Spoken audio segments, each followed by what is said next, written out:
पड़ोसी से हाथ मिलाए और कहे परमेश्वर आज आपको आशीष देने जा रहा है। भविष्यवाणी करें अपने पड़ोसी के ऊपर। हालेलुया। अभी शर्माओ मत भाई लोग, बोलो बोलो अपने पड़ोसी को, बोलो परमेश्वर आज तेरे साथ बात करने वाला है, तुझे आशीष देने वाला है। जो कुछ भविष्यवाणी कर सकते हो करो करो, वो होगा यीशु के नाम से। आमीन। हालेलुया। तो प्रभु की स्तुति हो। आइए हम परमेश्वर के वचन को सुनते हैं और प्रेतों के काम अध्याय 6 और उसमें से हम पहला वाक्य पढ़ेंगे। अगर उन दिनों जब शिष्यों की संख्या बढ़ती जा रही थी तो यूनानी भाषा शिष्यों ने इब्रानी भाषा शिष्यों के विरुद्ध ये शिकायत की कि दैनिक दान वितरण में उनकी विधवाओं की उपेक्षा हो रही है। इसलिए 12 पेरोतेनी शिष्यों की सभा बुलाकर कहा, ये उचित नहीं है कि हम खिलाने पिलाने की सेवा के लिए परमेश्वर का वचन सुनाना छोड़ दें। अंत भाई बहनों, आप लोग अपने बीच से 7 सच्चे चरित्र पुरुषों को चुन लीजिए जो पवित्र आत्मा और बुद्धि से परिपूर्ण हो।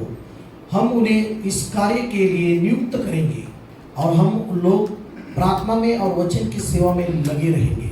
Okay, thank you. तो परमेश्वर इस वचन के द्वारा हम सभी को आशीषित करें। मैं काफी समय से यानी कि काफी बार मैं अब यहाँ पर आया हूँ और जब से परमेश्वर के दास ने यहाँ सेवकाई शुरू की है और मुझे लगता है 1 या 2 बार मैं बीते दिनों में यहाँ पर आया था और तभी से लेकर आज के दिन तक जब मैं पीछे मुड़कर देखता हूँ, मैंने एक बात देखी है, आप बढ़ोतरी कर रहे, आप बढ़ रहे हैं। हमें कहाँ जब से ये सेवकाई शुरू हुई है, मैं आपके पासवान जी को और आप सभी को इस कलीसिया को देख रहा हूं और मैंने ये देखा कि परमेश्वर आप सभी को बढ़ा रहा है। विश्वास करते हैं? अपने पड़ोसी से आप मिलाकर कहें, भविष्यवाणी करें, हम सब बढ़ रहे हैं, परमेश्वर हमें बढ़ा रहा है, हमारी बढ़ोतरी हो रही है यीशु मसीह के नाम से। हालेलुया। बहन लोग सीरियस है, भाई लोग को कुछ मजा नहीं आ रहा, आप सीरियस नहीं है। हालेलुया। मैं आज आपके बढ़ोतरी के विषय में बात करने जा रहा हूं। और जब मैं बात बढ़ोतरी की कर रहा हूं तो सिर्फ पासवान के परिवार की नहीं, सिर्फ कलीसिया की नहीं, आपकी, आपके परिवार की, आपके बिजनेस की, आपके बच्चों की भी बात करने जा रहा हूं। मैं आप सबकी बात करना चाहता हूं आपके विषय, आप सभी के विषय में कि आप सब बढ़ोतरी कर रहे हैं। आप सब बढ़ोतरी कर रहे हैं, ये मेरा विश्वास है, क्योंकि मैं देख रहा हूं आप बढ़ोतरी कर रहे हैं। रात को एक पासवान जी बोल रहे थे कि हम इस दीवार को निकालेंगे, हटाएंगे और इस हॉल को भी बढ़ाएंगे। जैसे हम यहाँ आए, हमारे प्रिय पासवान जी हमें जो साइड में खाली जगह है वहां लेके गए और उन्होंने बड़ी अच्छी खबर सुनाई कि वो जगह भी हमारी कलीसिया ने खरीद ली है।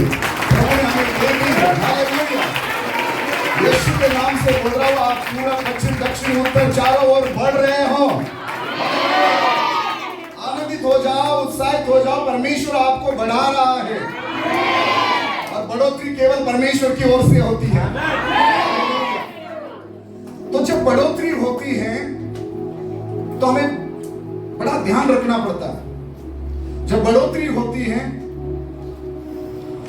समस्याएं आना शुरू हो जाती है, फिर वो शैतान की ओर से हो, मनुष्य की ओर से हो, हमारे पड़ोसियों की ओर से हो, भाइयों की ओर से हो, कहीं से भी कोई भी समस्याएं आ सकती है। तो मैं आज आपके सामने एक सवाल रखना चाहता हूं कि आपकी बढ़ोतरी, चाहे आपके परिवार की बात हो, बिजनेस की बात हो, आपकी प्रमोशन की बात हो, आत्मिक जीवन की बात हो, अभिषेक बढ़ने की बात हो, वचन में, विश्वास में, प्रार्थना में बढ़ने की बात हो, जिस क्षेत्र में आप बढ़ रहे हैं या फाइनेंशियल या आर्थिक बातों में आप बढ़ रहे हैं, आप जहां कहीं बढ़ रहे हैं, परमेश्वर जहां कहीं आपको बढ़ोतरी दे रहा है, आपकी बढ़ोतरी आपके लिए रुकावट है या आशीष है? ध्यान दीजिए। मैं काफी सालों से सेवकाई में जो बीते काफी सालों की सेवकाई में मैंने जो अनुभव किया वो मैं आपके साथ बांटना चाहता हूं। तो सिर्फ बढ़ोतरी होना काफी नहीं है, बढ़ोतरी होने के बाद हम सभी की जो जिम्मेदारी बनती है उसके ऊपर हमें ध्यान देना पड़ेगा। अगर उसके ऊपर हमने ध्यान नहीं दिया, मानो कि आपका बिजनेस बढ़ रहा है, मानो कि आपका फाइनेंस बढ़, आपकी तनख्वाह बढ़ी, आपकी पेमेंट बढ़ी, आपने प्रॉपर्टी बढ़ा ली, लेकिन उस समय में आपकी कुछ जिम्मेदारी भी होती है। जब आपको प्रमोशन मिलता है तो आपकी जिम्मेदारी भी बढ़ती है। अगर कहीं पर आप कोई भी जॉब अगर कर रहे हैं तो वहां भी अगर आपकी जिम्मेदारी बढ़ती है, आपको प्रमोशन मिल जाता है तो उसके साथ आपकी जिम्मेदारी भी बढ़ जाती है। तो जैसे आप बढ़ रहे हैं, ध्यान दीजिए, हर एक व्यक्ति की जिम्मेदारी बहुत महत्वपूर्ण है। तो यहाँ पहली जो प्रेरितों के समय की कलीसिया है उसके विषय में पहले वचन में लिखा है, 6 अध्याय के पहले वचन में कि लिखा है कि उन दिनों में जब शेरों की संख्या बहुत बढ़ने लगी। आप विश्वास करते हो इस कलीसिया की संख्या, यह जो आप सब यीशु के चेले हैं, परमेश्वर आपको बहुत बढ़ाने वाला है। बहुत रीति से बढ़ने जा रहे हैं और आप बढ़ रहे हैं। आमीन, हालेलुया। आप पहले चेयर लगाते थे, अभी चेयर हटाकर नीचे बैठ रहे हैं। ये बढ़ोतरी नहीं है तो क्या है? हालेलुया। अगर शुरुआत में थोड़े लोग थे तो आज इतने सारे हैं, तो ये बढ़ोतरी नहीं है तो क्या है? हालेलुया। और ये केवल शुरुआत है। कितने विश्वास करते हैं? ये केवल शुरुआत है। आमीन, हालेलुया। जब मैं पहली बार आया था, एक छोटे से कमरे में आराधना होती थी। आज इतनी बड़ी इमारत, इतना बड़ा भवन है। ये बढ़ोतरी नहीं है तो क्या है? हालेलुया। और ये बढ़ोतरी यहोवा की ओर से हो रही है, किसी मनुष्य की ओर से नहीं। परमेश्वर आपकी बढ़ोतरी कर रहा है, ध्यान दीजिए। आमीन। तो बात कर रहा था मैं प्रेरितों के समय की, यानी कि पहली कलीसिया के विषय में। जब उस कलीसिया में चेलों की संख्या जब बहुत बढ़ने लगी तो लिखा है यूनानी बोलने वाले इब्रानी भाषा बोलने वालों पर कुड़कुड़ाने लगे। किस बात को लेकर? कि प्रतिदिन की सेवकाई में हमारी विधवाओं की सुधि नहीं ली जाती। ध्यान दीजिए, परमेश्वर हम सभी की सेवकाई को बढ़ा रहा है। जब कलीसिया में बस कुछ थोड़े परिवार थे, कई बार हम सप्ताह में 1 बार 2 बार उनको मिल पाते थे। जब कभी फोन करते हम तुरंत पहुंचते थे। लेकिन जैसे कलीसिया बढ़ती जा रही है, 100 की 200 की 300 जैसे बढ़ती जा रही है, कई बार ऐसा हो रहा है कि फोन करने के बाद भी हम उस परिवार को नहीं मिल पा रहे, है ना? कई बार उनके बुरे वक्त के समय में भी हम समय पर उनको नहीं मिल पाते। और फिर पहली समस्या ये शुरू होती है कुड़कुड़ाने की कि पास्टर जी आपके घर आ रहे, हमारे घर नहीं आ रहे। पास्टर जी आपको ही मिलते हैं, आपको ही कॉल करते हैं, आपको ही स्टेज पर, आपके बच्चों को स्टेज पर खड़ा करते हैं, हमारे बच्चों पर ध्यान नहीं दे रहे। पास्टर जी आपको ही मिले, हमें नहीं मिले। पास्टर जी आपके साथ बात करते हुए मुस्कुराए, लेकिन हमें ठीक से प्रेज़ लॉर्ड भी नहीं किया।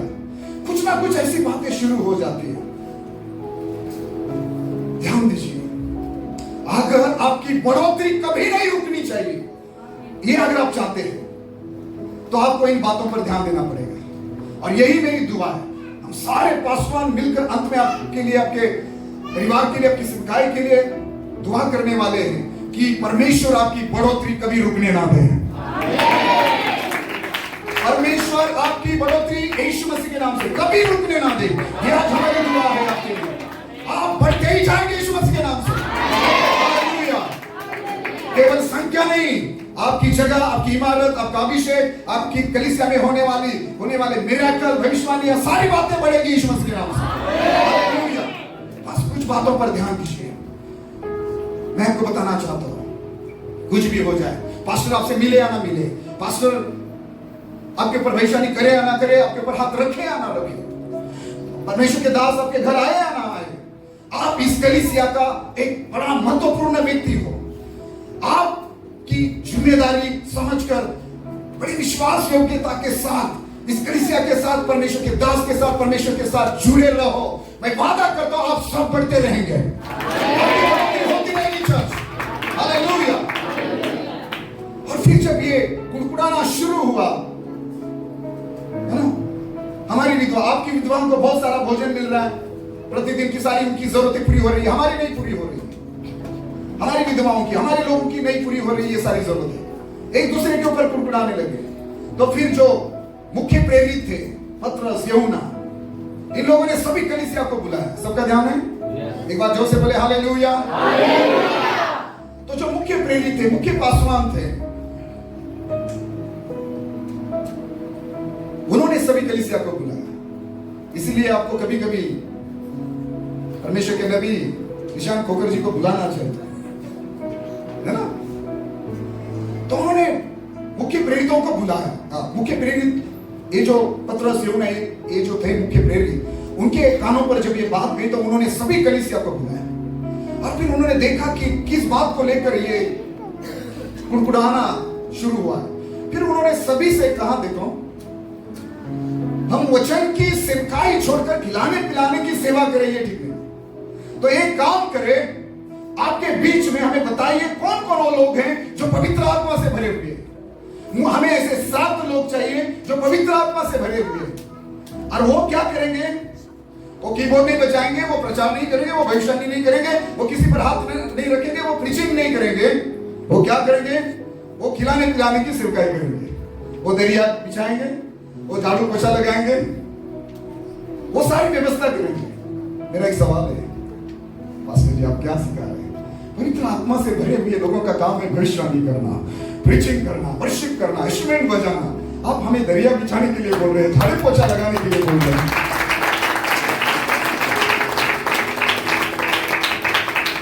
मैं अभी पंजाब जाके आया, उस बड़े परमेश्वर के दास ने मुझ पर हाथ रखा।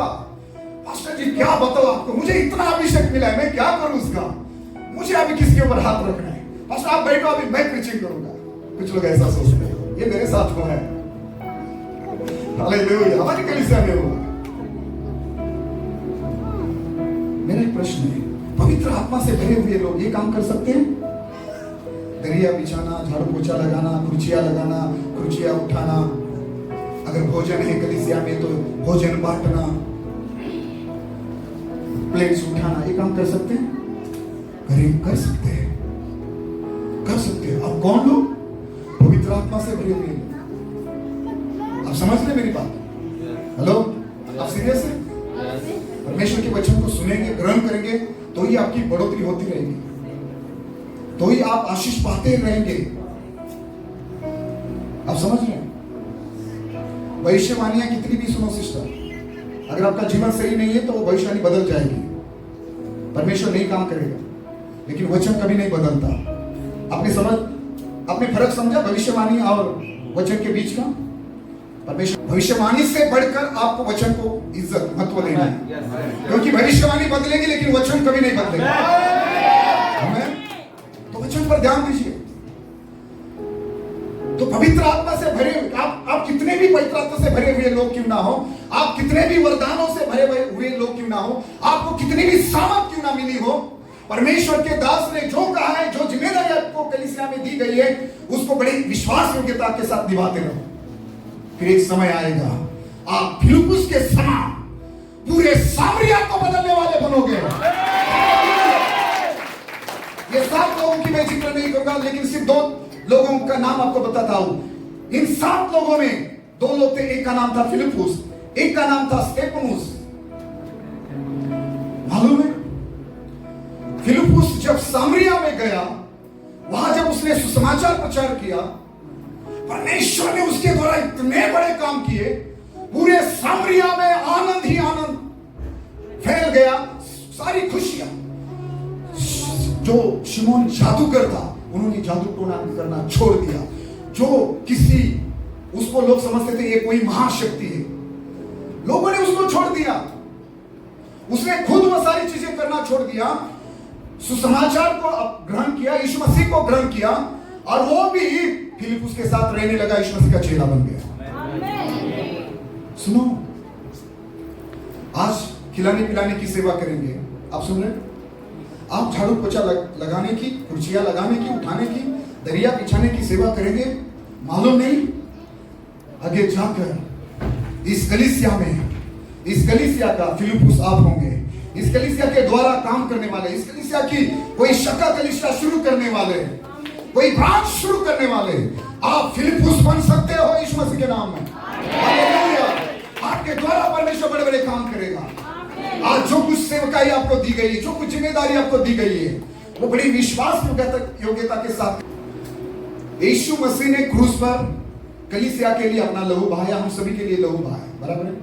अपनी जान दी, हम सब मानते हैं, सब मानते हैं। यस, बाइबल कहती है यीशु मसीह ने अपने लहू से हम सभी को, अपनी कलीसिया को खरीद लिया है। यीशु मसीह के बाद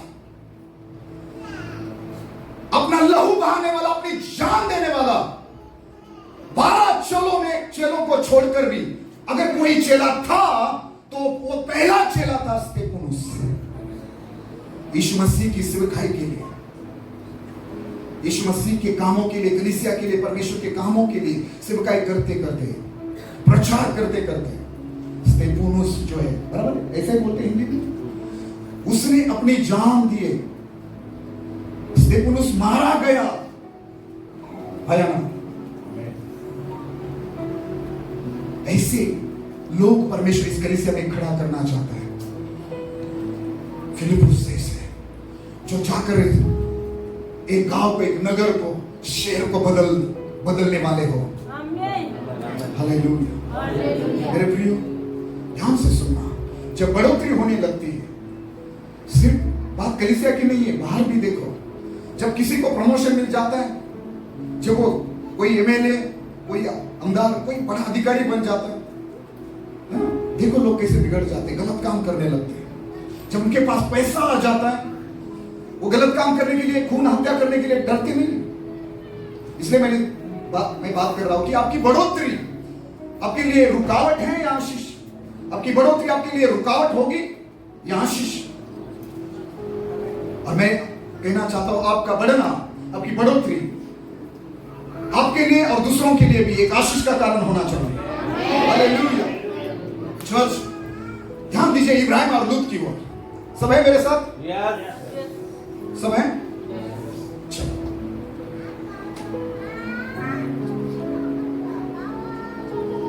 हालेलुया।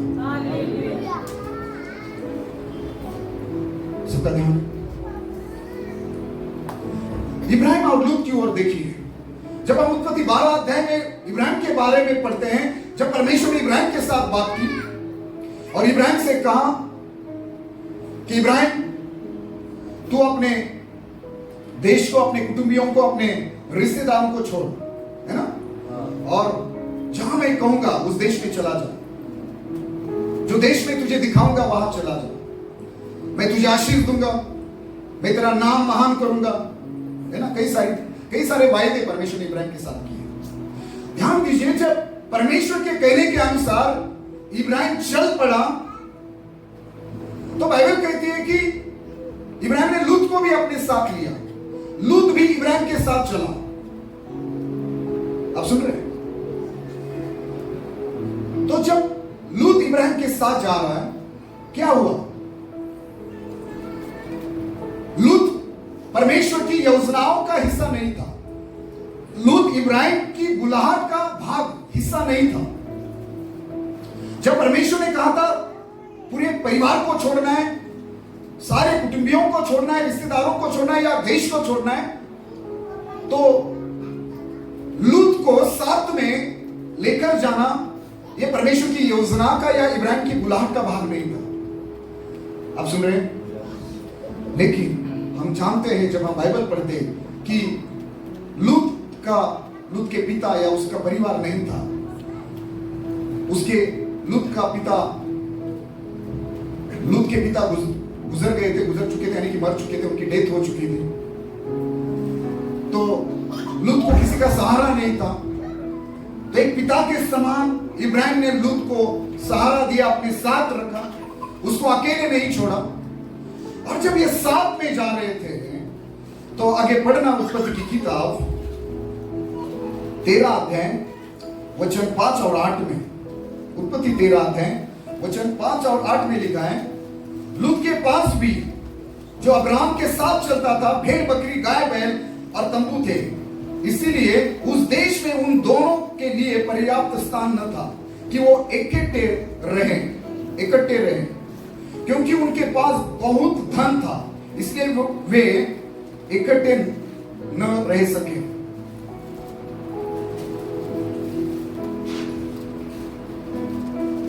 मेरे प्रियो,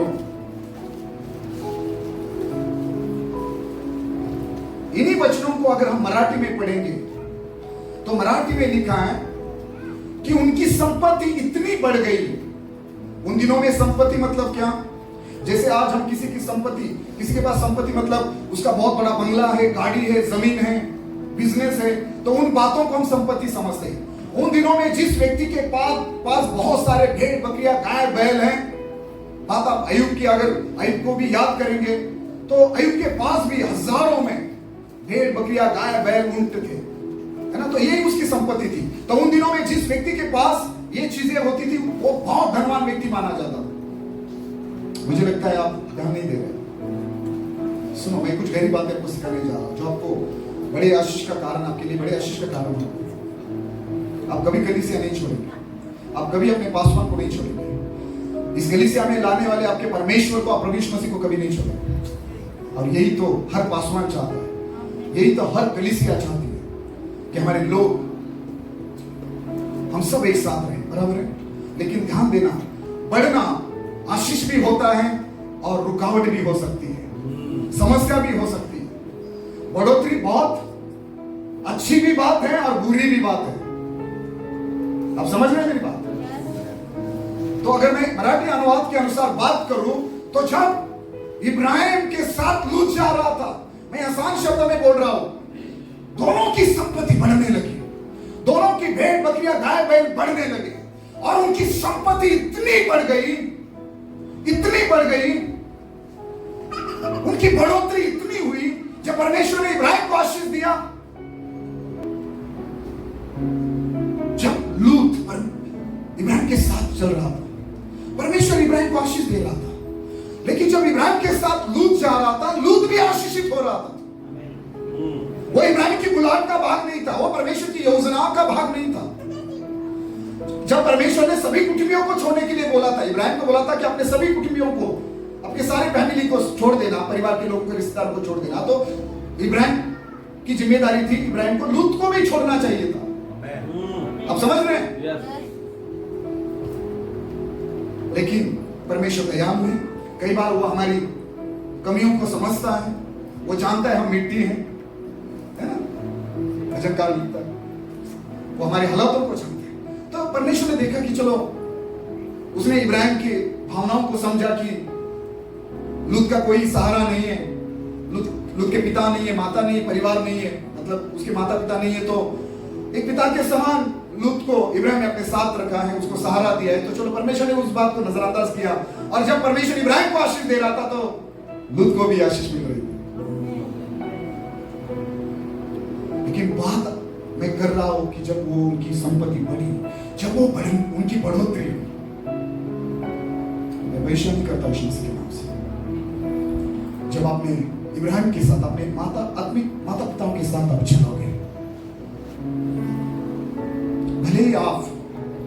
भले आप अपने किसी दूसरे कलीसिया में उद्धार पाया होगा, भले आपने सुसमाचार किसी दूसरे पासवान के द्वारा क्यों ना सुना होगा, भले बीते दिनों में आप किसी दूसरे कलीसिया के मेंबर क्यों ना होंगे, लेकिन मैं भविष्यवाणी करने जा रहा हूं, जब आप अपने इब्राहिम के साथ, जब आपने आज जो परमेश्वर ने आपको आत्मिक माता पिता दिए, उनके साथ चलोगे, आप इस कलीसिया का पहले से हिस्सा नहीं भी होंगे तो भी, लेकिन इनके साथ चलने के कारण, इस कलीसिया के साथ चलने के कारण आप आशीष पाएंगे ईश्वर के नाम से। हालेलुया, आप बढ़ेंगे। मैं नहीं जानता कि पहले से आप इस कलीसिया के कितने मेंबर है, सभासद है, और आप फिर या कई जगहों से आप इस कलीसिया के साथ बाद में जुड़े, मैं नहीं जानता, लेकिन मैं भविष्य नहीं कर रहा, आप अपने माता पिता के साथ, अपने आत्मिक माता पिताओं के साथ, अपने अगुवाओं के साथ चलते रहिए। भले ही आपके जीवन पर बुलाहट नहीं होगी, लेकिन फिर भी आप आशीष पाते रहेंगे, हालेलुया। क्योंकि बाइबल कहती है बुद्धिमान की संगति कर तो बुद्धिमान बनोगे, है ना, बुद्धिमान हो जाओगे। तो जो आशीषित लोग हैं, जिनको आशीष पाने के लिए और आशीष बनने के लिए बुलाया है, उनके साथ अगर आप चलोगे तो आप भी आशीष पाओगे और दूसरों के लिए भी आशीष का मूल फेरोगे ईश्वर के नाम से। हालेलुया। जब इब्राहिम के साथ लूत जा रहा था, वो भी आशीषित हुआ। और चलो, आसान शब्द में या थोड़े शब्द में बोलता हूं, उन दोनों ने भी इतनी बढ़ोतरी पाई, दोनों की भी संपत्ति इतनी बड़ी, उनके या गाय बैल इतने बड़े कि क्या हुआ, बढ़ोतरी के बाद पहली समस्या शुरू हुई। मैं 3 समस्या बोलने जा रहा हूं, ध्यान दीजिए। पहली समस्या सामने आई, पहली समस्या शुरू हो गई। पहली समस्या बढ़ोतरी के बाद, पहली समस्या जब उनकी बढ़ोतरी हुई तो अगले वचन में लिखा है, वचन 6 में लिखा है कि इसलिए उस देश में उन दोनों के लिए पर्याप्त स्थान न था कि वो इकट्ठे रहें। पहली समस्या क्या हुई? वचन 6 में लिखा है, क्योंकि उनके पास बहुत धन था इसलिए वे इकट्ठे न रह सके। पहली समस्या आई बढ़ोतरी के बाद। जब उनकी बढ़ोतरी हुई तो पहली समस्या निर्माण जो हुई वो ये है कि वो इकट्ठे न रह सके। मालूम है, जब हम थोड़े लोग होते हैं, जब हमारा छोटा परिवार होता है, हम साथ में बैठकर बात करते हैं, साथ में बैठकर भोजन करते हैं, साथ में बैठकर कहीं जाते हैं। सुन रहे हैं? जब परिवार बढ़ जाता है, मालूम नहीं क्या हो जाता है, एक अलग होने लगता है। एक इकट्ठा रहने की, साथ रहने की समस्या, किसी को साथ में रहने की दिक्कत होने लगती है, जो तो बढ़ने लगते हैं। मालूम है, जब हम गरीब थे ना, बड़े आनंदित थे, साथ में बैठकर खाना खाते थे। आज जब हम बढ़ोतरी हुई, हम पढ़े, हम अच्छे पढ़े लिखे हैं, है ना, टेक्नोलॉजी आई है, कौन कहां बैठकर खाना खा रहा है, हर एक के हाथ में खाना खाते समय भी मोबाइल है, कोई किसी के साथ बात नहीं कर रहा है ना। थोड़ी सी बढ़ोतरी होने के बाद, जब गरीब थे साथ में रहते थे, बढ़ोतरी होने के बाद बेटा कहते पिताजी अभी मैं अलग रहता हूं। पहली समस्या, जब उनकी बढ़ोतरी हुई वो इकट्ठे नहीं रह सके, एक साथ रहने के लिए समस्या खड़ी हुई। आज मेरी दुआ है, भले आज आप 100, 200, 500 जितने भी लोग हैं, चाहे आप 5,000, 50,000, 50 लाख क्यों ना हो, आज मेरी दुआ है आप हमेशा इकट्ठा रहे, और साथ में रहे, साथ में मिलकर काम करें, सेवकाई करें, साथ में रहे। एक जगह छोड़ने के पहले दुआ करो कि परमेश्वर हम साथ में रहेंगे, हम हमारे पासवान के साथ, हमारे कलीसिया के साथ हम साथ में रहेंगे, हम इकट्ठा रहेंगे, मिलकर आराधना करेंगे, मिलकर सेवकाई करेंगे, मिलकर परमेश्वर का काम करेंगे। क्योंकि जहां यूनिटी है, हम मतलब जो साथ में रहते हैं, हम जब इकट्ठा होते हैं, है ना, जहां 2 या 3 है, या भजन संहिता जब हम 33 में पढ़ते हैं, है ना, किसे लिखा है वो, भाइयों का एक साथ में रहना। क्या सुंदर और मनोहर बात है कि भाई आपस में मिले रहे, आपस में मिले रहे। क्या खूबसूरत लिखा है हिंदी में, क्या मनोहर बात है ना भाई, कैसे पास जी दोहराइए। क्या ही सुंदर और मनोहर बात है, हाँ? जब भाई लोग आपस में मिले रहे, आपस में मिले रहे। और फिर आगे अभिषेक की बात की है, वो अभिषेक जो हरून के सिर पर से, उसके दाढ़ी पर से बहता है ना, उस बहने वाले अभिषेक की बात की गई है। मेरे प्रियो, यीशु मसीह ने यही यूहन्ना 17 में दुआ की कि पिता जैसे हम सब एक हैं, उस चेले भी, सब लोग एक साथ रहे, वो एक रहे। समझ रहे? आप कितने भी क्यों ना बढ़ो, वचन में बढ़ो, अभिषेक में क्यों ना बढ़ो, सामर्थ में क्यों ना बढ़ो, आर्थिक बातों में क्यों ना बढ़ो, लेकिन एक साथ रहो प्लीज। ये मैं हर कलीसिया में देख रहा हूं, जब कलीसिया बढ़ती है, कुड़कुड़ाना शुरू हो जाता है, हम भी बोलते नहीं, मतलब लोग साथ रहना पसंद नहीं करते। जब कलीसिया बढ़ रही है तो तब सबने साथ रहकर मिलकर काम करना चाहिए। तो पहली बात मैं आपको समझाना चाहता हूं, परमेश्वर आपको बहुत बड़ा है, कितना भी क्यों ना बड़ा है, लेकिन प्लीज एक साथ रहे, इकट्ठा रहे। हमें अपना चर्च छोड़कर, अपने पासवान को छोड़कर, अपनी कलीसिया छोड़कर कभी मत, कहीं पर भी मत जाना, भटक मत जाना। मैं नहीं जानता, इधर बहुत बड़े बड़े भविष्यवक्ता है, पासवान है, और हम उनके स्टेटस रखना पसंद करते हैं या उनके प्रचार सुनना पसंद करते हैं, उनको हम बड़ी इज्जत देते हैं, लेकिन हमारे पासवान जी को, हमारे आत्मिक माता पिताओं को उतनी इज्जत, उतना आदर, उतना सम्मान नहीं देते। उनकी प्रचार सुनना हमें कुछ लोगों को पसंद नहीं। ऐसा मत करना चर्च। ये पहली समस्या इब्राहिम और लूत के बीच में निर्माण हुई या सामने आए। वो इकट्ठा नहीं रह सके। बढ़ने के बाद मैं आपको पूछ सकता हूं क्या आज अगर आप 100-200 लोग हैं, क्या 2000 होने के बाद भी आप साथ रहोगे? 2 लाख होने के बाद भी साथ रहोगे? यीशु के नाम से ऐसा ही होने पाए। साथ में रहो, इकट्ठा रहो। दूसरी समस्या ये हुई कि लूत और इब्राहिम के चरवाहों के बीच में झगड़े होने लगे। आपने सुना? झगड़े होने लगे। अगले वचन में लिखा है कि वचन 7 में कि अब्राहम और लूत के भेड़ बकरी और गाय बैल के चरवाहों में झगड़ा हुआ।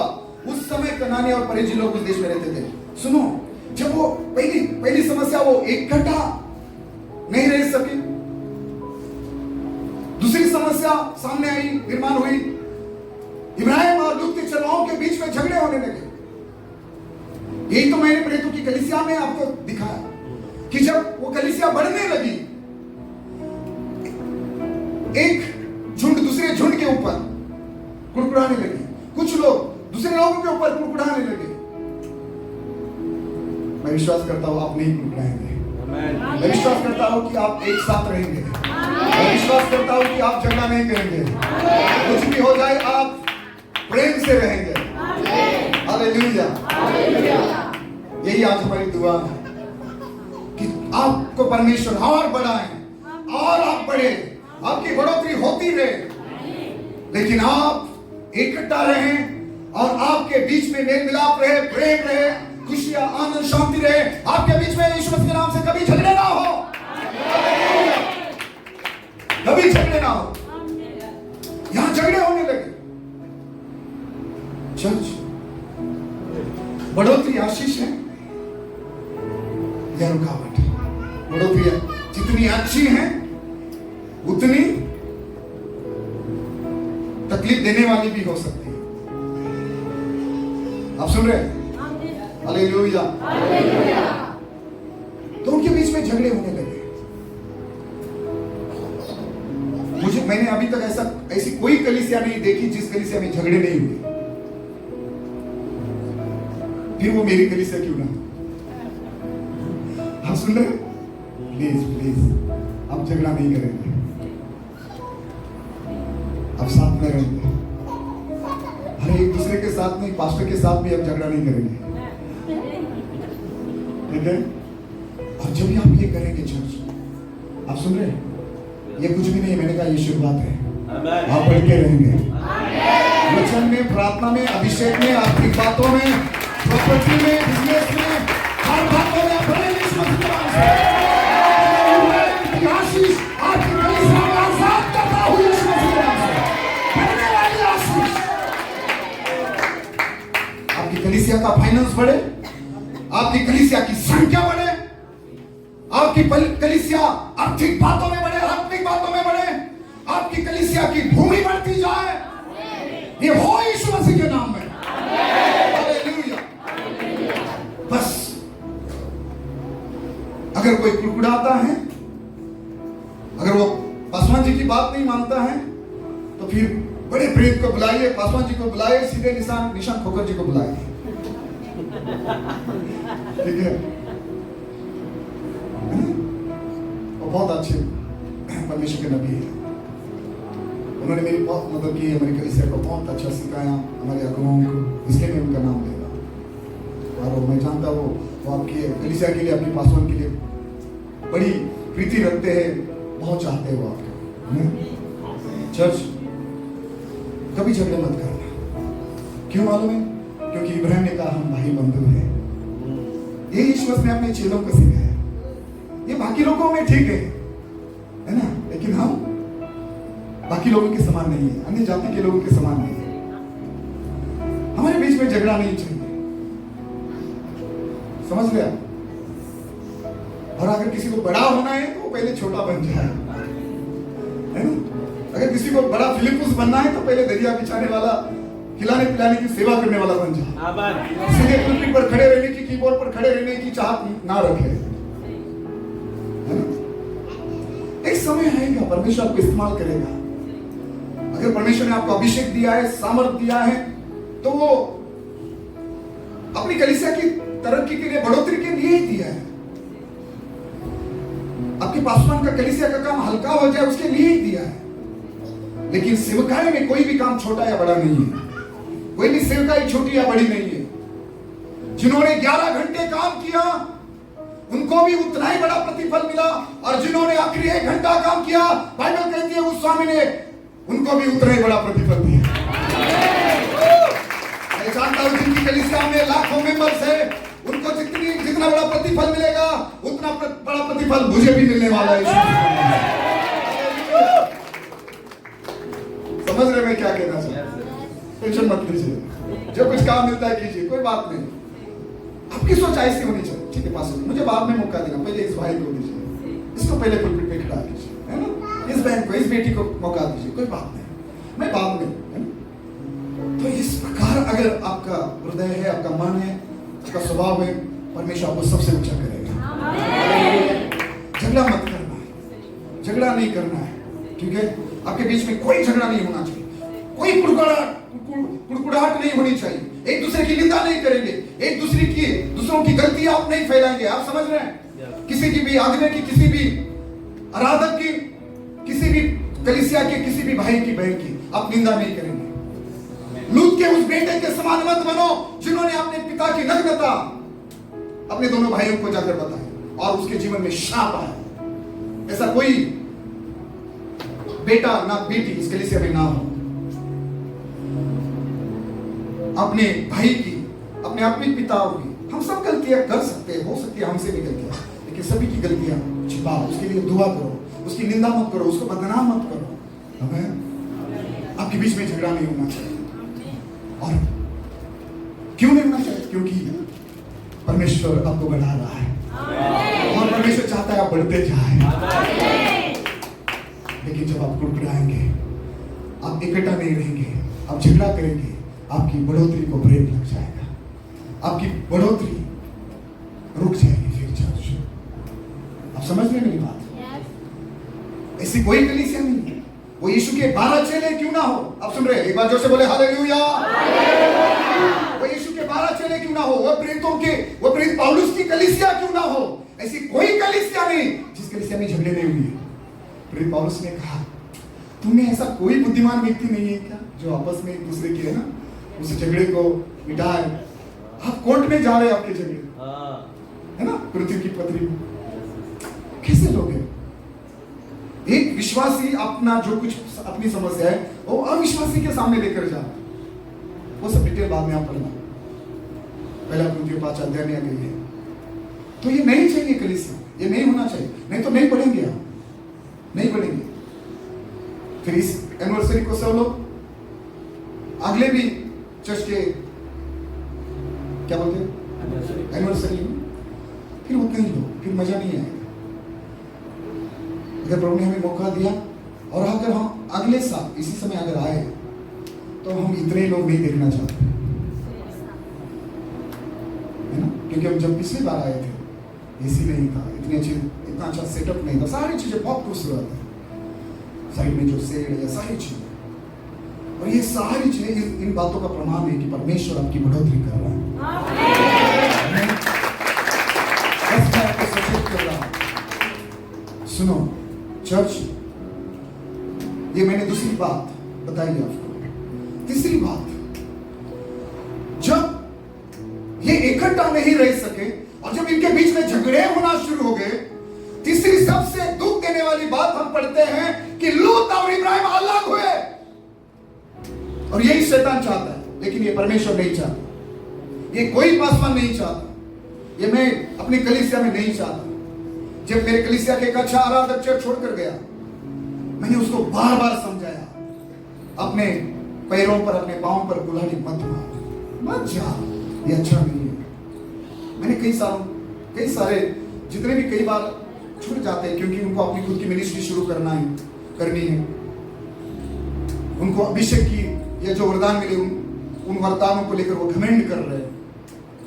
वो अभी अच्छी वर्शिप लीड कर सकते हैं, प्रीच कर सकते हैं, प्रचार कर सकते हैं, भविष्यवाणी कर सकते हैं। मैं 2 संडे चर्च में नहीं था तो बंदा लोगों के ऊपर हाथ रखकर दुआ करने लगा। चलो मैं नहीं था, कोई बात नहीं। लेकिन जब तीसरे संडे मैं था, मेरे साथ गेस्ट थे, तो मैं पीछे कमरे में बैठा था और मैं कैमरे में से देख रहा हूं, वो जो सीसीटीवी कैमरे लगे थे, मैं टीवी में देख रहा हूं कमरे में से, वहां परमेश्वर की दासी है, मेरी पत्नी वहां लोगों के लिए प्रार्थना कर रही है। तो वो होने के बावजूद ये बंदा लोगों के ऊपर हाथ रखकर दुआ कर रहा है। वो सिर्फ दिखाना चाहता था कि मैं क्या हूं, और उसको बहुत समझाने के बाद भी, इतना ही नहीं, परमेश्वर के दास पास्टर निशान खोकर जिन्हें भी कई बार समझाने के बाद भी वो चर्च छोड़कर चला गया। उसका प्रश्न सिर्फ यही था, एक ही प्रश्न था, मुझे अभिषेक मिला है, मैं क्या करूं? तो मैं इसीलिए मैंने पूछा, अभिषेक मिला हुआ व्यक्ति, पवित्र आत्मा से भरा हुआ व्यक्ति खिलाने पिलाने की सेवा नहीं कर सकता, झाड़ू पोछा नहीं कर सकता, दरिया नहीं बिछा सकता, चेयर नहीं लगा सकता, वो व्यक्ति नहीं लगा सकता जो घमंडी है। लेकिन जो दीन है, नम्र है ना, वो ये सारे काम कर सकता है। उसको कोई शर्म नहीं है। चर्च, अगर आप हमेशा बढ़ते रहना चाहते हो, आशीषित होते, आप चाहते कि हम हमेशा आशीष पाते रहे, तो प्लीज पहली बात, जब परमेश्वर को बढ़ा रहा है, जब आप बढ़ रहे हैं, हमेशा साथ रहने की कोशिश करो, हमेशा मेल मिलाप रखो, प्रेम से रहो, कभी झगड़े मत होने देना, किसी को कुड़कुड़ाने मत देना, आप खुद भी मत कुड़कुड़ाना।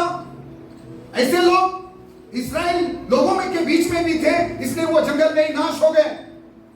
वो कुड़कुड़ाने वाले लोग थे, वो मूसा के साथ झगड़ा करने वाले लोग थे। गए वाचा के देश में, आप सुन रहे हैं, वो गए वाचा के देश में नहीं गए। आप एक वाचा का देश आपका और मेरा भी इंतजार कर रहा है। अगर हम वहां जाना चाहते हैं तो ये सारी चीजें इग्नोर करो, इसको छोड़ दो, ये कभी मत करना। कोई भी आपको कितना भी उकसाए, चर्च के खिलाफ, पास्टर के खिलाफ, आपके पड़ोसी पासवान लोग, दूसरी कलीसिया के विश्वासी लोग, या हमारे खुद की कलीसिया का विश्वासी लोग, या हमारे परिवार का व्यक्ति क्यों ना हो, लूत के समान हमारा करीबी व्यक्ति जिसको हमने बेटी का दर्जा दिया, ऐसा व्यक्ति क्यों ना हो, अगर कोई भी आपको उकसाए अपनी कलीसिया के विरोध में, पासवान के विरोध में, फिर भी उसकी बातों में मत आना, क्योंकि परमेश्वर आपको बढ़ा रहा है, क्योंकि आपकी बढ़ोतरी हो रही है और आप बहुत बढ़ने वाले हैं यीशु मसीह के नाम से। मैंने कहा तीसरी बात ये हुई, तीसरी समस्या ये हुई, लूत इब्राहिम से अलग हुआ। अगले वचन में आप पढ़ना, समय के कारण सारे वचन में नहीं पढ़ रहा, अगले वचन में लिखा है लूत इब्राहिम से अलग हुआ। मेरे प्रियो, मैंने कहा लूत इब्राहिम के जीवन पर जो बुलाहट थी उसका भाग नहीं था, परमेश्वर की योजनाओं का भाग नहीं था, लेकिन फिर भी परमेश्वर ने थोड़े समय के लिए मानो की इजाजत दी कि वो इब्राहिम के साथ रहे, और परमेश्वर ने उसको आशीष भी दी। लेकिन आशीष पाने के बाद, बढ़ोतरी होने के बाद, वो इब्राहिम से अलग हो गया। मेरे प्रियो, मैंने कुछ लोगों को देखा है, मेरे पास रोते हुए आए, घुटनों पर आकर रोए, चिल्ला कर रोए, जब बीमारी में थे, जब बंधन में थे, आधी रात को आए। आप समझ रहे मेरी बात? 10 कोड़ी कैसे पुकार रहे थे यीशु को, जब बीमारी में थे, कोढ़ से भरे हुए थे, परिवार से, समाज से अलग थे, अपने कुटुंबियों से अलग थे। सब सुन रहे? बच्चों को शांत कीजिए, सब सामने देखो, सब सामने देखो। तब पुकार रहे थे, तब चिल्ला रहे थे, हे दाऊद की संतान, हम पर दया कर, है ना? चंगे होने के बाद यीशु मसीह ने सवाल किया, चंगे तो 10 हुए थे, फिर 9 का है। बढ़ोतरी होने के बाद, चंगाई मिलने के बाद, छुटकारा मिलने के बाद, आशीष पाने के बाद, प्रमोशन मिलने के बाद, अभिषेक मिलने के बाद, छुटकारा मिलने के के बाद मैंने देखा है जो एक समय पुकार रहे थे, रो रहे थे, पास्टर जी फोन पर रही रो रहे थे, छछला कर रो रहे थे, जब उनको आशीष मिली ना उन्होंने चर्च छोड़ दिया। कुछ लोगों ने तो प्रभु को ही छोड़ दिया, आज वो चर्च में नहीं है। आशीष मिलने के बाद, चंगाई मिलने के बाद, छुटकारा मिलने के बाद, अभिषेक मिलने के बाद भी, सामर्थ वरदान मिलने के बाद भी, या किसी ने भविष्यवाणी भी की ना कि भाई परमेश्वर तुझे बहुत सामर्थ से इस्तेमाल करने वाला है, बहन परमेश्वर तुझे एक भविष्यवक्ता के तौर पर पूरे संसार में इस्तेमाल करने जा रहा है।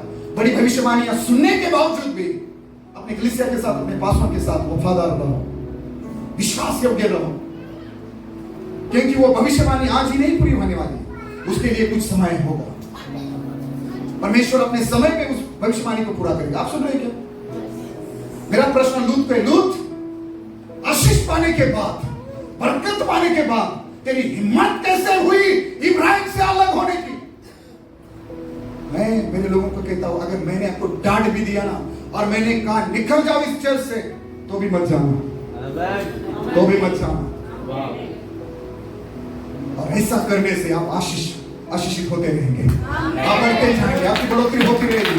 विवादी क्षेत्र में क्यों ना हो, बिजनेस में क्यों ना हो, पारिवारिक जीवन में क्यों ना हो, सेवाएं में क्यों ना हो, आपकी बढ़ोतरी कभी नहीं रुकेगी यीशु मसीह के नाम से। हालेलुया। मेरा सवाल लूत से है, मेरा सवाल किसी लूत के समान किसी बहन से है। बहन आशीष पाने के बाद वो हिम्मत कभी मत करना कि कलीसिया या अपने पासवान को या अपनी कलीसिया को छोड़ने की, अपने आत्मिक माता पिताओं को, अपने आत्मिक परिवार को छोड़ने की हिम्मत कभी मत करना है। सुनो, मैं सब समाप्त करने जा रहा हूं, सुनो, मैं समाप्त करने जा रहा हूं। ऐसी हिम्मत तूने कैसे की? मेरा सवाल लूत से, कोई सुन रहा है? मेरा सवाल लूत से है, मेरा सवाल हजीरा से है। बढ़ोतरी कितनी भयानक है। हजीरा जब तू दासी थी, एक आवाज लगाती थी तेरी स्वामी ने, सारा जब एक आवाज लगाती थी तो दौड़ कर आती थी, उसके सामने सिर झुकाकर खड़ी होती थी, बोलती थी बोली है, मैं क्या करूं? आप उसके लिए भोजन बनाती थी, शायद आप उसकी सेवकाई करती थी, हाथ पैर दबाती थी, झाड़ू पोछा लगाती थी। जब आप दासी थी, आप अपने स्वामी की सारा की सेवकाई करती थी, सेवा करती थी। आप सुन रहे हैं? हेलो, सबका ध्यान है? सेवकाई करती थी, आप उसको तुच्छ नहीं समझती थी, आप उसका अपमान नहीं करती थी। सारा हजीरा, हो सकता है हमारे बीच में कोई लूत हो, कोई हजीरा हो, संदेश आपके लिए है, सुन लो। मेरा सवाल हजीरा से है, जब तू दासी थी, तेरी अपनी कोई पहचान नहीं थी, तेरा अपना कोई स्थान नहीं था उस परिवार में, तू दासी थी, तुझे कोई हक, तुझे कोई अधिकार नहीं था, तो तू बड़ी इज्जत करती थी अपनी स्वामी की, हर बात मांगती थी, उसका सम्मान करती थी। लेकिन आज क्या हुआ? जब तेरी स्वामी ने तुझे अपना, जब तेरी स्वामिनी ने, सारा ने बड़ा सैक्रिफाइस, बड़ा बलिदान देकर अपना पति तुझे दिया है। कोई सुन रहा है? एक बार जोर से बोले हालेलुया। सामने देखो, छोटे बच्चे को खाना, थोड़ा खाना, और एक चम्मच, ऐसा करना पड़ता है मुझे, थोड़ा पास सब ध्यान दे, और थोड़ा सा, ठीक है? ये आत्मिक भोजन है ना? और बिना वचन के पवित्र आत्मा काम नहीं करेगा। पवित्र आत्मा तो था पहले से, लेकिन जब परमेश्वर ने कहा बुझाना हो, तब पवित्र आत्मा ने काम किया। पवित्र आत्मा, वचन क्या है मालूम है? तो 6 में लिखा है, पवित्र आत्मा की तलवार वचन है। पवित्र आत्मा ये तलवार लेकर बाद में काम करेगा। जब हम अंतिम प्रार्थना करेंगे, सारे पासवान काम करेंगे। वचन को छोड़कर पवित्र आत्मा कुछ नहीं करेगा। आप कितने भविष्यवक्ताओं को बुलाओ, और मैं तो आपको सलाह दूंगा, ऐसे भविष्यवक्ताओं को बुलाओ जो वचन सिखा सकते हैं। मेरे पास एक भविष्यवक्ता आया था, सिर्फ ऐसा बाइबल उठाता था, मैं परमेश्वर का मुख हूं, बस इस वचन के सामने दिन हो जाए, इतना बोलता था। उसको प्रचार करने नहीं आता था, लेकिन भविष्यवाणी बोलता था। अब भी कॉल करो, बड़ी सामने, अभी तुम्हारे घर में ये चमत्कार हुआ है, और सच में कॉल लगाया वैसा होगा। लेकिन परमेश्वर उसको बहुत इस्तेमाल करता था। अभी बात में कुछ नहीं रहा, ये होना बहुत जरूरी है। ठीक है ना, इसलिए मैं बोला पहले वचन ग्रहण करो, ठीक है। सुनो चर्च, मेरा सवाल हजीरा से, मेरा सवाल लूत से, तुम्हारी हिम्मत कैसे हुई खुद के अपने पासवान को, अपने माता पिता को, अपने कलीसिया को छोड़ने की? लोग कैसे हिम्मत करते हैं यार, मुझे समझ में नहीं आता। मुझे इसके लिए बुरा नहीं लगता कि वो चर्च छोड़कर गए, मुझे उनके लिए बुरा लगता है। मेरे कलीसिया का एक लीडर कम हुआ, एक मेंबर कम हुआ, उसकी वो बात मुझे बुरी नहीं लगती, मुझे उसके लिए बुरा लगता है कि वो अभी उसका क्या होगा। आमेन। मुझे उसके लिए दुख लगता है कि उसका क्या होगा, उसका नाश हो जाएगा। शैतान उसको कहां जाकर, कितनी ऊंचाई पर लेकर जाकर या कहीं जाकर ऐसा गिराएगा वो समझ भी नहीं पाएगा, क्योंकि उसने शैतान के लिए दरवाजा खोल दिया है। अगर जाना ही है तो अपने पास्टर के सामने आओ, घुटने डालो, बैठो, पास्टर मुझे ब्लेस करो, मेरे लिए दुआ करो, मैं सेवा के लिए जाना चाहता हूं, और वादा करता हूं सफल हो जाएंगे। मैं सोचता था लूत ने ये कहना चाहिए था इब्राहिम को कि आप मेरे पिता के समान हो। ठीक है, आज हमारे बीच में झगड़े हो रहे हैं, हमारे चुनाव के कारण हमारे दोनों के बीच में ही एक बड़ी दीवार खड़ी हो सकती है, दरार है ना, एक बड़ी दरार आ सकती है। लेकिन मुझे आप सलाह दो, मैं कहा जाऊं, और मैं आपके साथ थोड़ा सा दूरी पर क्यों ना, लेकिन आपके करीब, आपके साथ ही रहना चाहता हूं। मैं वादा करता हूं या मैं गारंटी से बोल सकता हूं, लूत, उसका घराना, उसका परिवार कभी नाश न होता, उसके द्वारा वो भी अमोनी जैसी गलत पीढ़ियों की पैदाइश, जन्म ना होता, उसकी बेटियां व्यभिचार ना करती, उसकी पत्नी नमक का खंबा कभी ना बनती। थोड़े समय के लिए लूत को लगा क्या हरियाली है, वाह क्या पानी है, कितना अच्छा इलाका है। आप सुन रहे हैं? तो वो जो जगह है वो लूत ने चुनी, वो तराई लूत ने चुनी। उसके बाद उसने सदोम में डेरा डाला और वहां उसको बड़ा पद मिला, वहां का वो जज बन गया। वो सुबह सुबह अपनी खुर्ची फाटक के पास डालकर बैठता था और लोग अपनी समस्याएं लेकर उसके पास आते थे और वो सलाह देता था। शुरुआत में ऐसा लगता है सब हरियाली है, सब बरकतें हैं, जब छोड़कर जाने वालों को लगता है सब सही चल रहा है, लेकिन एक समय आता है, कोई आता है, सब लूट कर ले जाते हैं। जो उसने बोया है वो उसको काटना पड़ता है। फिर भी इब्राहिम ने उसके लिए लड़ाई की, उसको बचाया, लेकिन इब्राहिम भी बाद में उसको बचा नहीं पाया, ना उसकी पत्नी को, ना उसके बेटों को, ना इब्राहिम की दुआ कोई नहीं बचा पाया, ना इब्राहिम की लड़ाई करना कोई लूत को, उसके परिवार को बचा नहीं पाया। आप सुन रहे हैं? चर्च, शुरुआत तो अच्छा लगता है, कभी अलग मत होना, लेकिन मैं बोल रहा हूं लोगों के लिए, वो लूत जो आज ही कुछ कलीसिया में पाए जाते हैं, वो हजीरा आज भी कुछ कलीसियाओं में नजर आती है। उनको मेरा सवाल है कि तुम्हारी हिम्मत कैसे होती है अपने पासवान से अलग होने की, अपने माता पिताओं से, अपने कलीसियाओं से, अपने आत्मिक परिवार से अलग होने की तुम हिम्मत ही कैसे करते हो? एक बार जो से बोले हालेलुया। भाई आप कुछ लोग सोना चाहते हैं, इसलिए मैं आपको सोने नहीं दे रहा हूं, ठीक है? सुन रहे आप लोग? चर्च, मेरा सवाल है हजीरा से, हजीरा तू क्या थी, तेरी पहचान? तू एक दासी थी, लेकिन तेरे स्वामी ने सारा ने इतना बड़ा बलिदान दिया। कोई औरत अपना पति शेयर करेगी, अपने नौकरानी को कहेगी मेरे पति के साथ शादी कर, मेरे पति की पत्नी बन जा? सारा ने बड़ा बलिदान दिया। वो चाहती थी कि ठीक है, परमेश्वर ने मेरी कोख बंद रखी है, कम से कम मेरी दासी के द्वारा संतान की आशीष मेरे परिवार में आएगी। आप सुन रहे? सब सामने देखिए। लेकिन बाइबल कहती है जब हजीरा ने देखा कि वो गर्भवती हुई है, वो अपनी स्वामिनी सारा को तुच्छ समझने लगी, तुच्छ दृष्टि से देखने लगी, दोनों के बीच में झगड़ा होने लगा। उसने अपनी स्वामिनी यानी कि सारा का अपमान करना शुरू किया, उसकी बातों का इग्नोर करना शुरू किया, क्योंकि अभी क्या हुआ था, उसकी बढ़ोतरी नहीं थी, अभी वो दासी नहीं थी, अभी वो भी सारा के समान बन गई थी, अभी वो भी इब्राहिम की पत्नी थी, और वो भी सारा से बढ़कर थी। सारा तो बांस थी, लेकिन ये तो अभी गर्भवती हुई थी। आप समझ रहे हैं? बढ़ोतरी अच्छी भी है और खराब भी, क्योंकि बढ़ोतरी भले भले लोगों को घमंडी बना देती है। वो बढ़ोतरी अभिषेक में क्यों ना हो, वचन में क्यों ना हो, विश्वास में क्यों ना हो। पुलपिट पे आने के पहले हमेशा पुलपिट में डालकर आता हूँ, पवित्र आत्मा से कहता, पवित्र आत्मा में लिखा नहीं, मुझे कुछ नहीं आता, जो कुछ करना है तुझे करना है, मैं सिर्फ वहां जाकर खड़ा रहूंगा। और कभी कभी मैं ऐसे बस दिमाग में रहता है, संडे होने के बाद भी कभी कभी सोमवार को ही पवित्र आत्मा ने मेरे दिमाग में डाला होता है कि तुझे संडे को ये प्रचार करना, और फिर पूरे सप्ताह वो मन में गुंजता रहता है, मन में चलता रहता है। और फिर जस्ट कभी मैं प्रभु आ जाता और पवित्र आत्मा ऐसी बातें लोगों के साथ करता है, लोग आशीष पाते हैं, लोगों का जीवन बदलता है। पूरे एमपी, उड़ीसा, यूपी, पूरे इंडिया से जहां सेवा इंडस्ट्री एरिया है तो अलग अलग स्टेट से वहां उस कलीसिया में लोग आते हैं।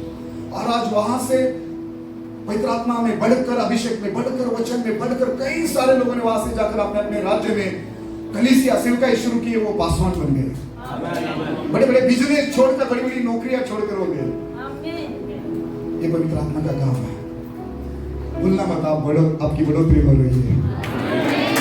आप बढ़ रहे हैं, बढ़ने वाले नहीं, आप बढ़ रहे हैं। बस मैं जो कुछ बात आपको समझा रहा हूं वो करें, वो करें।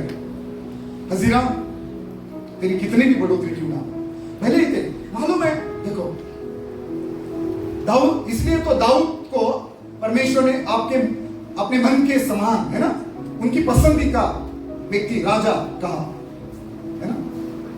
सुनो, शाऊल के जीवन पर अभिषेक नहीं था, शाऊल ने अभिषेक होया था, परमेश्वर ने उसको सिंहासन पर से हटा दिया था।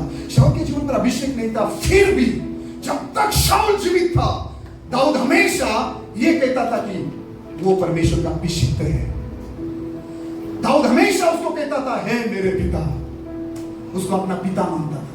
हो सकता है, मैंने ये देखा है कई बार ना, पासवान से ज्यादा अच्छा प्रचार करने वाले लोग कलीसिया में खड़े हो जाते हैं, पासवान से भी ज्यादा अभिषेक पाए हुए लोग कलीसिया में परमेश्वर खड़े कर देता है। हो सकता है कि पासवान से ज्यादा कल परमेश्वर आपको इस्तेमाल करे, लेकिन इसका मतलब ये नहीं कि हजीरा के समान आप अपने पासवान को तुच्छ समझने लगे, अपने किसी आदमी को, अपनी कलीसिया को तुच्छ समझने लगे। अपने पासवान की, अपनी कलीसिया की, अपने आत्मिक माता पिताओं की हमेशा इज्जत करना, हमेशा इब्राहिम और सारा का स्थान, जगह उनको देना। लूत के समान, हजीरा के समान गलती कभी मत करना, आपकी बढ़ोतरी खत्म हो जाएगी। आप समझ रहे?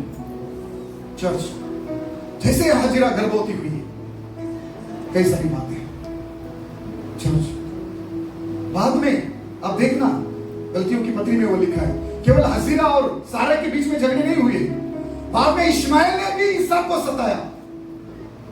ये गलतियों की पत्री में लिखा है। इश्माएल और इसहाक के बीच में भी झगड़े होते थे, इश्माएल ने सताया, इस्माइल ने भी इसहाक का अपमान किया, वो इसहाक पर हंसता था, उसको तुच्छ समझता था अपनी मां के समान। ये बाइबल पढ़कर देखना, आप सुन रहे चर्च? बस मैं समाप्त करने जा रहा हूं, लेकिन ध्यान दीजिए, जब आपकी बढ़ोतरी हो जाए, लूत के समान, हजीरा के समान मत करना। इसलिए मैंने कहा बढ़ोतरी आपके लिए आशीष है, ये एक रुकावट। बाइबल में एक राजा का नाम है, सिर्फ आखिरी दो बातें बोलकर, एक वचन बोलकर समाप्त करता हूं, उसका नाम उज्जिया है। इतिहास 26 अध्याय निकाल, ठीक है? और इसलिए मैंने आपको खड़ा किया कि अगर मैं खड़ा हुआ और खड़ा होकर मैं प्रचार कर रहा हूं, तो थोड़ा सा आप 2 मिनट के लिए खड़ा होकर सुनिए, क्योंकि आप बैठकर थोड़ा सा आपको आजादी मिल गई है। 26 का दूसरा इतिहास 26 का 3 और 5 बचा पढ़िए, 3 से 5। जब उज्जिया राज्य करने लगा तब वो 16 वर्ष का था और यरूशलेम में 52 वर्ष तक राज करता रहा। ओके, हाँ आगे। उसकी माता का नाम यकीएलियाह था जो यरूशलेम की थी। वचन 5, जखरे के दिनों में जो परमेश्वर के दर्शन के विषय में समझ रखता था, वो परमेश्वर की खोज में लगा रहता था। जब तक वो यहोवा की खोज में लगा रहा, तब तक परमेश्वर ने उसको सफलता दी। आखिरी 2 मिनट सब सुन रहे? यहाँ जो राजा है उज्जिया, एक समय था वो परमेश्वर की खोज करता था, वो परमेश्वर के याजक लोगों की बातें मानता था, परमेश्वर के दर्शनों का भाग हिस्सा था वो, और 16 साल की उम्र में परमेश्वर ने उसको राजा बना दिया। आप सुन रहे? एक बार जोर से बोले हालेलुया। 16 साल राजा बना। और जब वो राजा बना उन दिनों में 26 अध्याय के 5 वचन में परमेश्वर के दास ने पढ़ा कि वो कैसे परमेश्वर के साथ उसका संबंध रिश्ता कैसा था, वो कैसे परमेश्वर की खोज करता था, कैसे वो परमेश्वर के यादों के साथ रहता था, बात मानता था, चलता था। लेकिन अगले 16 वचन में लिखा है कि परंतु जब वो सामर्थ्य हो गया तब उसका मन फूल उठा और उसने बिगड़कर अपने परमेश्वर यहोवा का विश्वासघात किया, अर्थात वो धूप की वेदी पर धूप जलाने को यहोवा के मंदिर में घुस गया। आपने सुना? जब वो 16 साल का था वो परमेश्वर की खोज करता था, परमेश्वर के दास के अपने पासवान की बात मानता था, आराधना करता था, परमेश्वर के सामने दीन था, घमंडी नहीं था। 16 साल की उम्र में मेरे चर्च में ऐसे लोग थे, उनको 13 साल 16 साल कम 10 साल की उम्र में अभिषेक मिला और फिर उसके बाद वो घमंडी बन गए।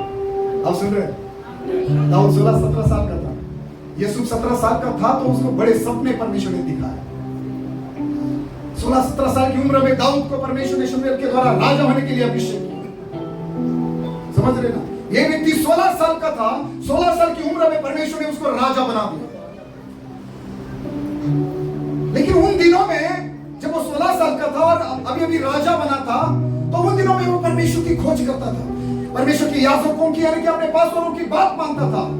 लेकिन जब वो सामर्थ्य बन गया, लिखा है वो घमंडी बन गया, उसका मन फूल गया, वो बिगड़ गया और उसने परमेश्वर के मंदिर में घुसकर वेदी पर जाकर, वेदी के पास जाकर धूप जलाने की हिम्मत की।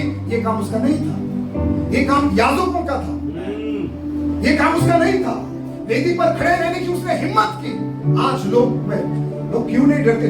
वेदी पर खड़े रहने की हिम्मत कैसे करते? जब तक उनका आत्मिक अगवा, माता पिता या परमेश्वर उनको वो उस योग्य ना बनाए या उनको वो जिम्मेदारी ना दे। उज्जिया ने वो हिम्मत की, वो घमंडी बन गया था क्योंकि अभी वो बहुत ताकतवर, बहुत सामर्थ्य बन गया था, बहुत ही सफल बन गया था। परमेश्वर ने उसको सफलता दी थी। बढ़ोतरी, मैं बात बढ़ोतरी की कर रहा हूं। चर्च, आपका बिजनेस कितना भी बढ़े, आपका नाम कितना भी बड़ा क्यों ना हो, आपका मन कभी फूलना नहीं चाहिए, आप कभी घमंडी ना बने। जितना परमेश्वर आपको ऊंचा करेगा उतना दीन नम्र होते जाइए, आप हमेशा ऊंचाई पर रहोगे यीशु के नाम से। बिगड़ गया लोगों ने, मैंने लोगों को बिगड़ते हुए कब देखा मालूम है? जब वो सामर्थ्य बने, जब उनको वरदान मिले, जब उनको अच्छी नौकरी मिली, जब उनको पैसा मिला, जब उनका खुद का बड़ा घर बन गया, उनका चर्च में आने का, बैठने का तरीका ही बदल गया, उनका बात करने का, पास्टर से प्रेज़ लॉर्ड करने का। पहले आते थे पास्टर जी पहला कुछ तो ऐसा बोलते ना, सब इतना। लेकिन जब सामर्थ्य बन गए, जब अभिषेक मिला, प्रेज़ लॉर्ड करने का, बात करने का, सब तरीका बदल गया। ये उज्जिया के जीवन में देखो, वो बिगड़ गया और उसने हिम्मत की मंदिर, परमेश्वर के मंदिर में घुसने की, और जो काम याजक लोगों का है वो उसने करना शुरू किया। और मालूम है उसको पीछे से जाकर वहां एक संख्या लिखी है, पास्टर जी पढ़ देना। उसके पीछे कितने लोग मंदिर में गए? 80 या 82, इतने लोग, 80 लोग है वहां। वो घमंडी बन गया और अगले वचन में लिखा है वो मंदिर में घुस गया और उसके साथ 17 वचन में 26-17 में, पर अजर्या याजक उसके बाद भीतर गया और उसके संग यहोवा के 80 याजक भी जो वीर थे वो भी गए। वो याजक थे और वो वीर भी थे। 80 याजक और साथ में मुख्य याजक अजर्या, बराबर है? उसका नाम क्या? अजर्या याजक। और सुनो प्लीज सुनो, अपने कान को पकड़ कर ऐसा खींचो, तो खींचो दोनों, ठीक है? प्लीज, बढ़ोतरी अच्छी है लेकिन उतनी ही भयानक है। जब वो सामर्थ्य बन गया, उसकी गवाही है, 16 साल की उम्र में राजा बना और वो अपने पासवान की याजक की बात मानता था और वो परमेश्वर की खोज करता था और परमेश्वर ने उसको सफलता दी, परमेश्वर ने उसको बढ़ाया। लेकिन बढ़ने के बाद उसका मन फूल गया, वो बिगड़ गया, घमंडी बन गया और उसने इतना गलत काम किया। परमेश्वर के भवन में गया और सबसे बुरी बात बताऊं, एक ही टाइम एक व्यक्ति को 80 से ज्यादा लोग समझा रहे थे। हाँ 80 से ज्यादा लोग समझा रहे थे सदर राजा प्लीज ये मत करना, ये तेरा काम नहीं, बहन ऐसा मत करना, भाई ऐसा मत करना, ये तेरा काम नहीं, प्लीज ये पास्टर अब पास्टर की बात मानो। केवल मैंने अकेले ने नहीं, कलीसिया के कई परिवारों ने कुछ लोगों को समझाया मत जाना चर्च में, मत जाओ, ऐसा मत करना है, वैसा मत करना। एक ही टाइम एक व्यक्ति को, साधारण लोग नहीं, जो याजक है, जो लड़ाई करना जानते, जो वीर है, ऐसे लोग इसको समझा रहे थे इस राजा को। लेकिन 80 से ज्यादा याजक लोग समझाने के बावजूद भी वो उनकी बात मानने के लिए तैयार नहीं था। उसने नई बात मानी, कितना घमंडी बन गया था, नई बात मानी उसने फिर भी धूप जलाने का काम वो शुरू किया, वो काम करता रहा। और मालूम है परमेश्वर ने उसको ऐसा दंड दिया, वो तुरंत वही पर जगह पर उसके शरीर पर कोढ़ की बीमारी उसको लग गई, वो कोढ़ी हो गया जगह पर। और मालूम है सुनो कोई आखिरी बात, उसको मंदिर से निकाल दिया गया और जीवन भर के लिए लाइफ टाइम वो मंदिर में नहीं जा सका वापस, उसको भवन में जाना बंद किया, क्योंकि उन दिनों में एक कोढ़ बहुत अशुद्ध बीमारी मानी जाती है। ऐसे व्यक्ति को परमेश्वर के पवित्र भवन में आने के लिए इजाजत नहीं है। जो लोग चर्च छोड़कर गए ना, जो लोग चर्च छोड़कर गए, अपने माता पिता को, अपने परिवार को छोड़कर गए ना, सुनना उनके विषय में, उनका कोढ़ भले ही नजर नहीं आ रहा है, लेकिन वो आत्मिक जीवन में कोढ़ी है। और जो लोग चर्च छोड़कर जाते, मैं उनको वापिस चर्च में कभी स्टेज पर खड़ा नहीं करता, कभी नहीं, ये बाइबल का नियम है। वापिस उन 80 याजकों से ज्यादा जो याजक थे, उन्होंने जीवन भर राजा को कभी भवन में एंट्री नहीं दी, परमेश्वर के मंदिर में चांस नहीं दिया। जिन लोगों ने आपको धोखा दिया, जिन लोगों ने आपकी कलीसिया की निंदा की, अपने पासवान की निंदा की, उनको वापस कलीसिया में कभी स्वीकार मत करना, उनको स्टेज पर वो जिम्मेदारी कभी मत देना। आप सुन रहे हैं? लेकिन सबसे बुरी बात, 80 लोग समझाने के बाद भी नहीं सुन रहे। एली के पुत्र उसकी बात इसीलिए नहीं मान रहे थे क्योंकि परमेश्वर उनको मारना चाहता। वो अपने बाप की बात नहीं मान रहे थे, नहीं मान रहे थे अपने बाप की बात कि ऐसा मत करना, इसलिए परमेश्वर ने उनको मार दिया। बहुत भयानक है। आपको हो सकता है अपनी कलीसिया में 80 याजक नहीं है, परमेश्वर ने आपको एक ही याजक दिया है। वो जो कुछ आपको सिखाता है उसमें आपकी भलाई है, उसके ऊपर आपका भविष्य टिका हुआ है। चर्च अपने कलीसिया के साथ, अपने पासवान के साथ, अपने परमेश्वर के साथ वफादार रहो। मैं वादा करता हूं, जिस परमेश्वर ने मुझे अपनी सेवकाई के लिए योग्य समझकर अपनी कलीसिया पर नियुक्त किया, उसका दास होने के अधिकार से बोल रहा हूं, आपकी बढ़ोतरी कभी नहीं रोकेगी। आपकी आशीष, आपको आशीषित होने से, आपको आशीष पाने से कोई भी नहीं रोक सकता।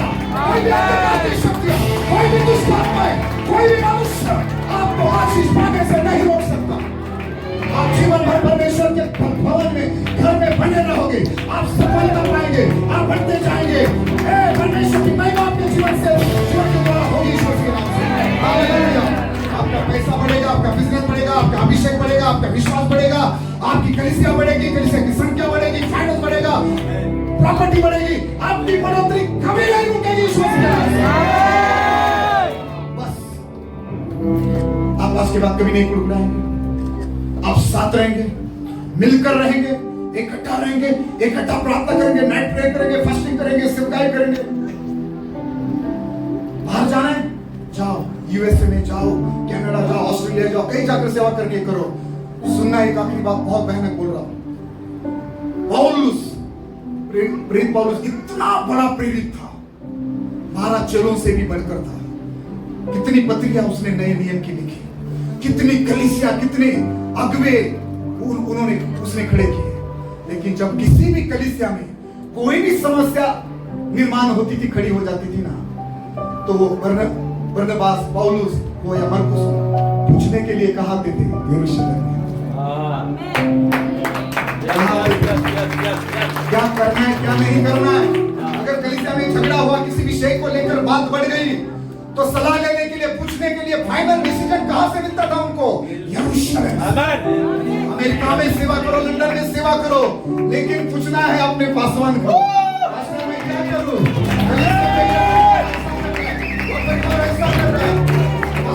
मुझे कलीसिया में ये खरीदना है, जमीन लेना है, कीबोर्ड लेना है, जी क्या करूं, कैसा, कौन सा लूं, कौन सी कंपनी का? भले आपको नॉलेज है, वादा करता हूं अब आप अपनी सेवकाई में सफल हो जाएंगे। भले आपको बिजनेस, मेरे कुछ ऐसे लोग हैं कलीसिया के, कहीं जाना भी है ना तो कुछ कर जाते हैं, जॉब चेंज करना है ना तो भी पूछते हैं, जॉब भी, पास्टर जी ये जॉब अच्छा है लेकिन मुझे दूसरा जॉब मिल रहा है, मैं छोड़ू क्या?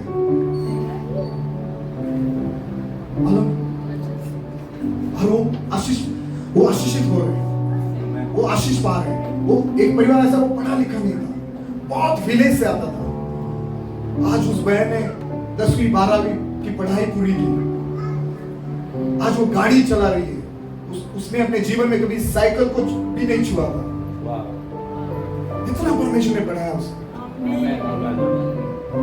क्योंकि जमीन देकर, अच्छी नौकरियां देकर, अच्छा बड़े बच्चे, सब कुछ अच्छा देकर। चर्च ध्यान देना, कहीं भी जाना, लेकिन हर एक बात, लेकिन मतलब पूरे संसार में कहीं भी जाओ, सेवकाई करो, लेकिन यरूशलेम के साथ जुड़े रहो। आपकी कलीसिया, आपका पासवान आपके लिए यरूशलेम है। और फिर आप बढ़ते जाएंगे, आशीषित होते रहेंगे, आपकी सेवकाई भी आशीषित रहेगी। नहीं तो बस 20-30 लोगों में ही बस जीवन भर हालेलुया प्रेज़ लॉर्ड करते रहोगे। जितने भी लोग मेरी कलीसिया छोड़कर गए ना, बस एक छोटे से कमरे में 10-20 लोग लेकर हालेलुया प्रेज़ लॉर्ड कर रहे हैं, भविष्यवाणी कर रहे हैं, बस ज्यादा कुछ नहीं। थोड़े दिन लूत के समान उनको अच्छा लगा, कुछ सभाएं हुई, अच्छा लगा, बड़ी बड़ी सभा हो रही है, बाद में सब बंद हो गए। पास्टर परमेश्वर के दास पास्टर गवाही गवाह है, परमेश्वर के भविष्यवक्ता पास्टर संदीप जी गवाह है, खुद पास्टर मेरे मित्र पास्टर जीवन जी गवाह है कुछ लोगों के लिए, उन्होंने देखा है, तो सब घूमकर उसी जगह में आ गए। अभी मेरे ही कुछ लोग लेकर बस सेवकाई कर रहे हैं। ठीक है, आखिर में मैं यही बात बोल रहा हूँ, आप बढ़ रहे हैं, परमेश्वर आपको बढ़ा रहा है, परमेश्वर आपको बढ़ा रहा है। और एक ग्रुप है आपके सामने, आप देख रहे हैं, चाहे इस तरफ देखो चाहे उस तरफ देखो, और बाद में आप इस तरफ भी देखोगे तो उधर भी आपकी बढ़ोतरी आपको नजर आएगी।